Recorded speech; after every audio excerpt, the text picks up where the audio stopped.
یہ نغمہ فصل گل و لالا کا نہیں، پابند بہار ہو کے خزاں لا الہ الا اللہ، لا الہ الا اللہ، لا الہ الا اللہ، لا الہ الا اللہ۔ اور زہے نصیبہ یہ دولت اگر مجھے مل جائے کہ ہو لب پہ شام و سار، لا الہ الا اللہ، لا الہ الا اللہ، لا الہ الا اللہ، لا الہ الا اللہ۔ میرے آقا نے فرمایا جس کا آخری کلام کیا ہو لا الہ الا اللہ تو دخل الجنہ، اور آخری کلام لا الہ الا اللہ ہو، یہ ہمیں مل جائے۔ ایک حدیث میں آتا ہے، آپ کی فائدے کے لیے عرض کر دیتا ہوں، بہت قیمتی سمجھے کہ اس کو حفظ جاں بنائیں۔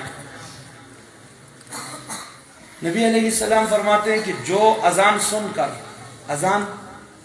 کر نماز کی تیاری میں لگ جائے تو مرتے وقت دو فرشتے آتے ہیں، یہ جو ہمیشہ اپنا معمول بنائے کہ اذان سننے کے بعد وہ نماز کی تیاری میں لگے، کوئی اور کام نہ کرے، یعنی نماز کا اہتمام کرے۔ تو فرمایا کہ مرتے وقت جو اللہ تعالیٰ دو فرشتوں کی ڈیوٹی لگاتے ہیں، جو روح قبض کرنے والے فرشتے ہیں، ان کے علاوہ وہ دو فرشتے آ کر پہلے اس کو کلمہ پڑھاتے ہیں، یاد کرتے ہیں، تلقین کرتے ہیں، یہ کلمہ پڑھ لیتا ہے اور پھر روح قبض کرنے والے فرشتے روح قبض کر دیتے ہیں۔ سبحان اللہ۔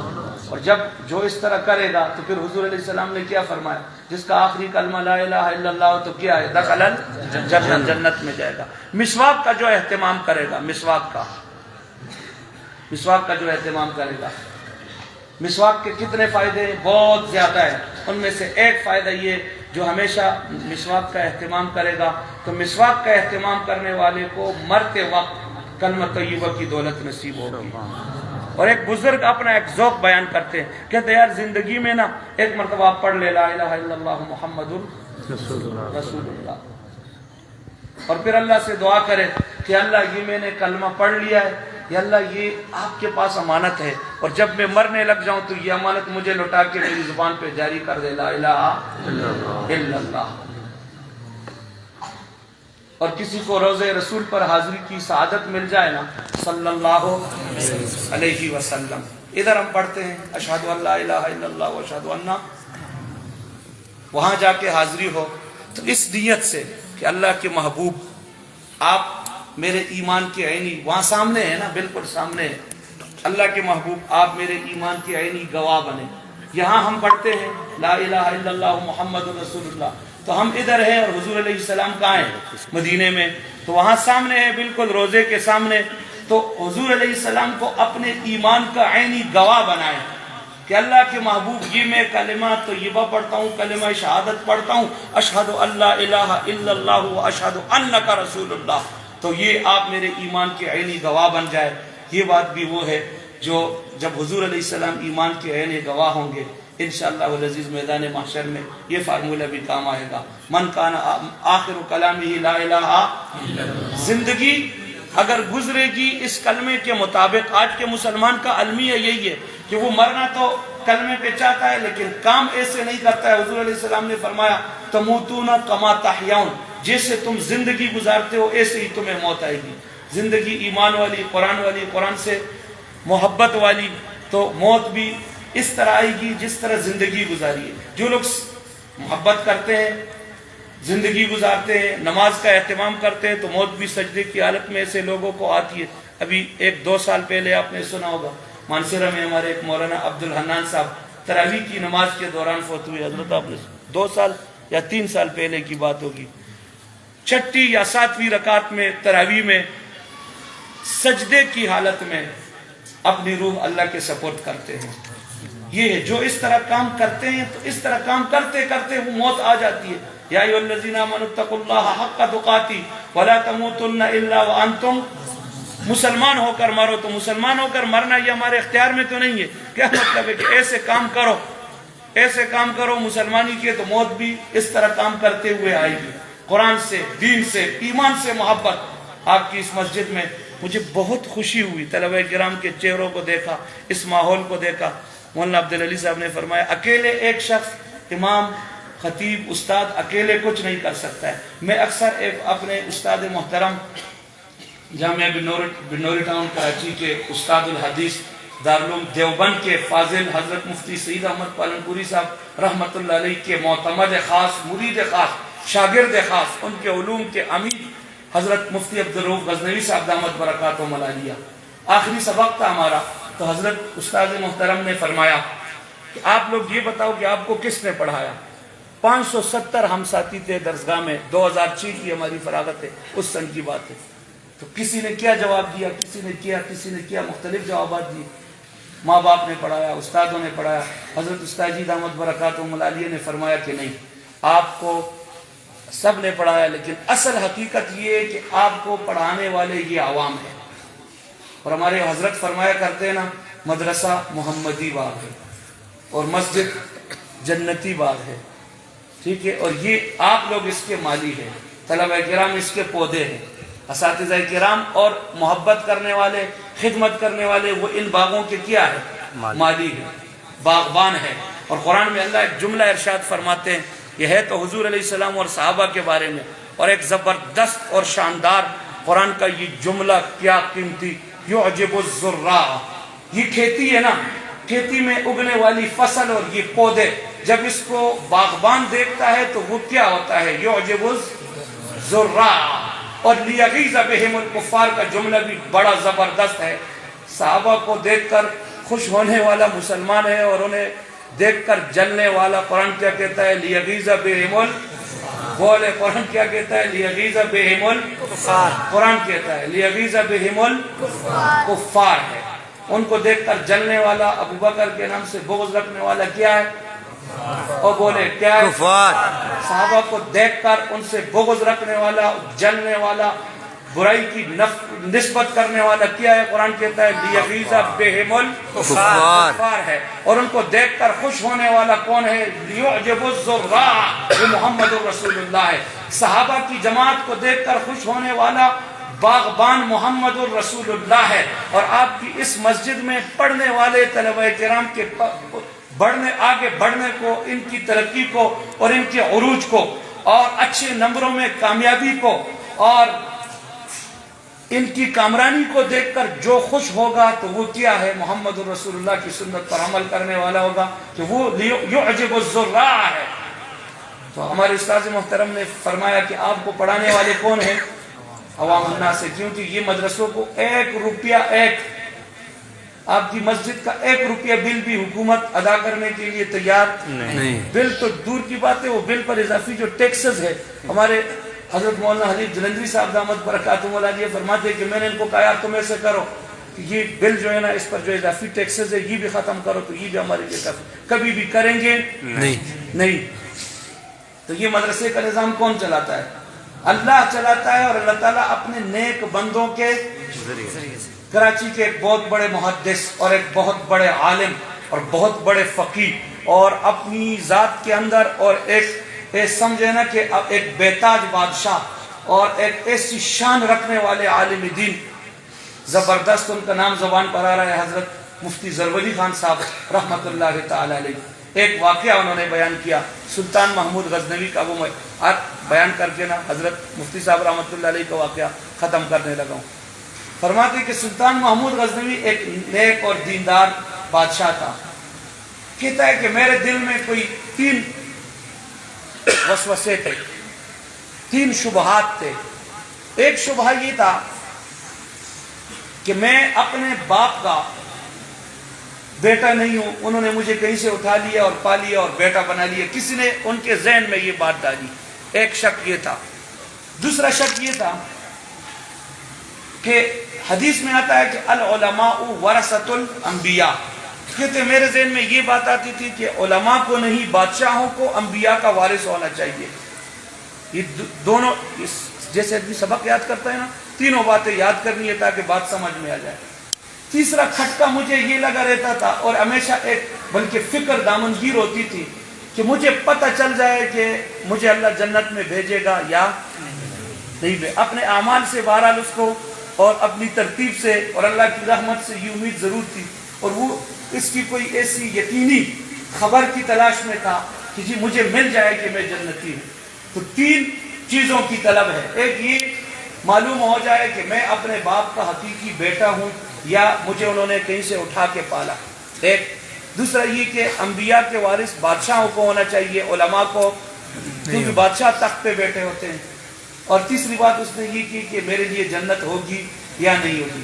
یہ سلطان محمود غزنوی ایک دن جا رہا ہے، رات کا وقت ہے، بازار سے گزر رہا ہے اپنے لاؤ لشکر کے ساتھ. ایک طالب علم کو دیکھا کہ وہ کتاب لے کر رات کی تاریکی میں ایک کبابچی کی دکان کے آگے کھڑا ہے طالب علم، اور اوپر وہ اپنا کام چلا رہا ہے اور نیچے جو آگ جل رہی ہے اس آگ کی روشنی میں یہ طالب علم لگا ہوا ہے اور یہ اپنی کتاب کا مطالعہ کر رہا ہے.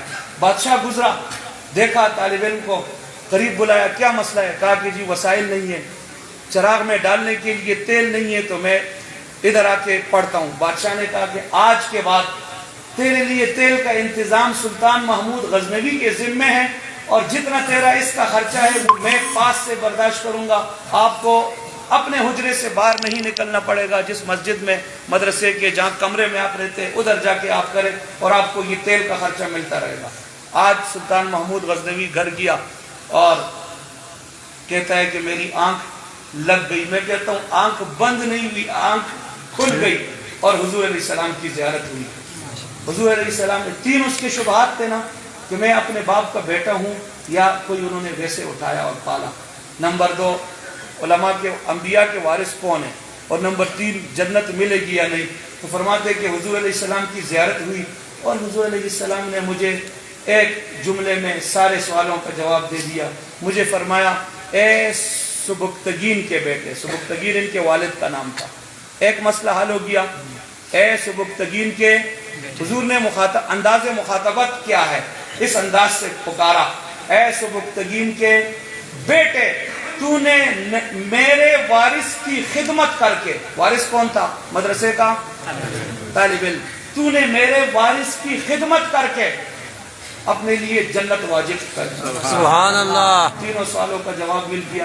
کہنے کا مطلب یہ جو ہم طلبہ کی خدمت کرتے ہیں، یہ جو آپ نے ماحول بنایا ہے، یہ جو گلشن سجایا ہے اور اس کی نگہبانی اور دیکھ بھال حضرت مولانا عبدالعلی صاحب دامت برکاتہم العالیہ کے ذمے لگایا ہے، اور خود بھی آپ ان کے دست و بازو ہیں. انشاءاللہ العزیز یہ خسارے کا سودا نہیں ہے. سلطان سبکتگین کے بیٹے سلطان محمود غزنوی کو اگر طالب علم کی خدمت پر اللہ کے محبوب نے جنت واجب ہونے کی ضمانت دے دی ہے تو انشاءاللہ العزیز یہ میرے لیے اور آپ کے لیے بھی ہے. ان طلبہ سے اور قرآن کے پڑھنے والوں سے محبت کریں گے اور ان کی خدمت کریں گے تو انشاءاللہ العزیز اللہ تعالی ہمیں بھی محروم نہیں فرمائیں گے. کب میں کہتا ہوں کہ مجھے تاج شاہانہ دے دے، بس اپنی دہلیز پہ رہنے کو. میں ختم کرنے لگا ہوں اور پروگرام جاری رہے گا انشاءاللہ. صرف یہ دعائیہ کلمات ہے، یہ بھی ایک قسم کی سمجھے کہ دعا ہے کابل میں. اور مجھے یہ دعائیہ کلمات، یہ مناجات، یہ الفاظ بے تحاشا پسند ہے. اس پسند ہونے کی وجہ سے میں آپ کو بھی سنا دیتا ہوں. کب میں کہتا ہوں کہ مجھے تاج شاہانہ دے دے، بس اپنی دہلیز پہ رہنے کو ٹھکانہ دے دے. اور مجھے کیا کرنا ہے لے کر یہ لباس شاہی، مجھے کمبل وہ ابو ذر کا پرانا دے دے. سبحان اللہ. جبریل علیہ السلام تشریف لائے اور حضرت حضور علیہ السلام کی مجلس میں بیٹھے. حضرت ابو ذر غفاری رضی اللہ تعالیٰ عنہ گزرے سامنے سے تو جبریل عرض کرنے لگے اللہ کے نبی یہ ابو ذر ہے؟ فرمایا ہاں یہ ابو ذر ہے، لیکن آپ کیسے جانتے ہیں؟ فرمایا اللہ کے محبوب جو ابو ذر کو نا زمین والے جتنا جانتے ہیں اس سے زیادہ ابو ذر کا چرچا آسمانوں پر ہے۔ سبحان اللہ۔ حضور علیہ السلام نے فرمایا کہ وجہ کیا ہے؟ فرمایا لقلبہ وقالبہ، ابو ذر کے قلب کی وجہ سے اور قالب کی وجہ سے۔ قلب کیا ہے؟ فرمایا قلب یہ ہے کہ ابو ذر اپنے دل میں اپنے آپ کو اتنا کم سمجھتے ہیں، ابو ذر کے دل میں رائی کے دانے کے برابر تکبر نہیں ہے، ایک۔ اور قالب کیا ہے؟ فرمایا قالب یہ ہے، یہ قرآن کریم کی ایک سورت، صرف ایک سورت، پورا قرآن تو ہے ہی ہے نا، قرآن کے 6666 آیات اور یہ صورتیں اور یہ مضامین اور یہ سب کچھ تو ہے ہی ہے، لیکن جو ایک سورت کے ساتھ ابو ذر محبت کرتے ہیں نا، جس سورت کا نام مختصر سورت ہے قل هو اللہ احد، جس کا نام سورہ اخلاص ہے، دل میں تکبر نہیں ہے، اور قرآن کریم کی اس چھوٹی سی سورت سورہ اخلاص سے جو محبت کرتے ہیں اس کے نتیجے میں ابو ذر کا آسمانوں پر ایسا چرچا ہے جو زمین پر بھی نہیں ہے۔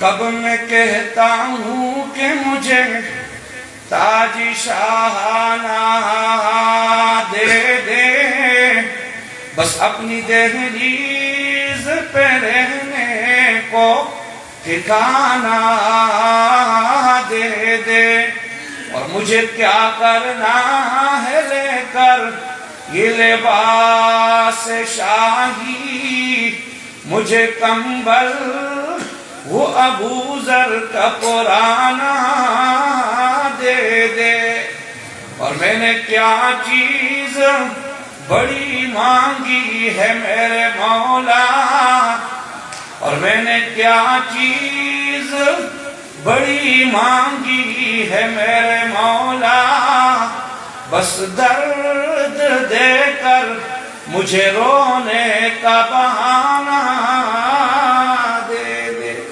وآخر دعوانا ان الحمدللہ رب العالمین۔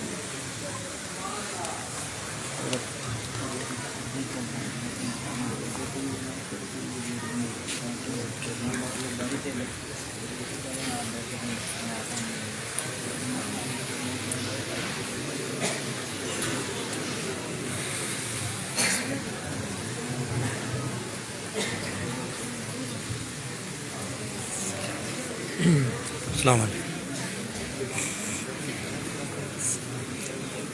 السلام علیکم۔ دعا کرے ساڑھے ہستے آلہ۔ یہ دن ہمارے مہمان خصوصی حضرت مولانا مفتی نادر خان صاحب دامت برکاتہ العالیہ، اللہ تعالیٰ ان کی زندگی کے اندر خیر و برکت عطا فرمائے اور ان کا فیض دنیا کے اندر جاری اور ساری فرمائے۔ ان کے بعد ہمارے لیا سے تشریف لانے والے ثنا خان مصطفیٰ حمداللہ کے عظیم اور حضور اکرم صلی اللہ علیہ وسلم کی نعت یا کلام کے اندر مہارت رکھنے والے پورے پاکستان کے مایناز جناب شاہد نواز صاحب بھی آپ